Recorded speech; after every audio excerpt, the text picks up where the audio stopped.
Vamos al centro de la capital porque a esta hora el ministro de Defensa se pronuncia sobre el proceso de paz que se adelanta en La Habana. Ricardo, regreso con usted de adelante. ¿Qué dice el ministro?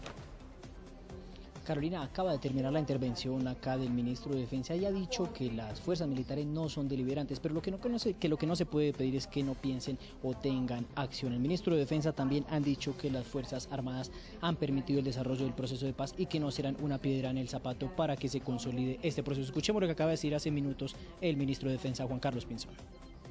Las Fuerzas Armadas no son deliberantes, no deben serlo, no pueden serlo.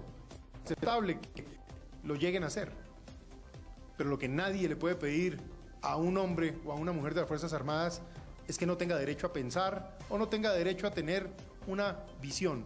Lo que no puede es actuar de manera diferente a lo que le ordenen los estándares institucionales. Lo que no puede es hacer cosas diferentes.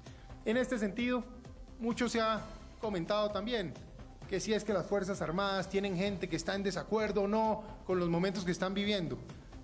El mando militar y de policía no ha hecho sino expresarle al presidente de la República de manera clara su irrestricto apoyo a las decisiones del presidente Santos.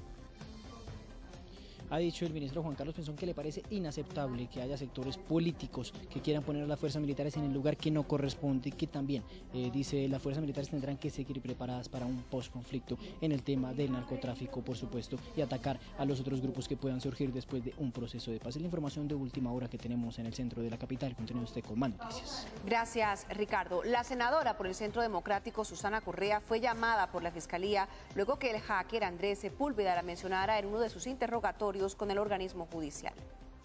La senadora del Centro Democrático, Susana Correa, fue citada a rendir indagatoria ante la Fiscalía porque su nombre fue involucrado en la indagatoria del hacker ecuatoriano Daniel Bajaña. La diligencia fue programada para el próximo 27 de octubre, en donde Correa tendrá que explicar ante un fiscal su presunta conexión con el hacker. Según Bajaña, la senadora lo presionó para que dijera que el Centro Democrático y la campaña presidencial de Oscar Iván Zuluaga no tenían nada que ver con el escándalo de las chuzadas en tiempo de elecciones. Daniel Bajaña aceptó ante la Fiscalía General haber realizado interceptaciones a Francisco Santos y de chuzar al presidente candidato Juan Manuel Santos y a su ex asesor JJ Rendón. En noticias del mundo, las principales firmas farmacéuticas se dan cita hoy en Ginebra para hablar sobre la vacuna contra el ébola, virus que ya ha cobrado la vida de más de 4.000 personas en el occidente de África.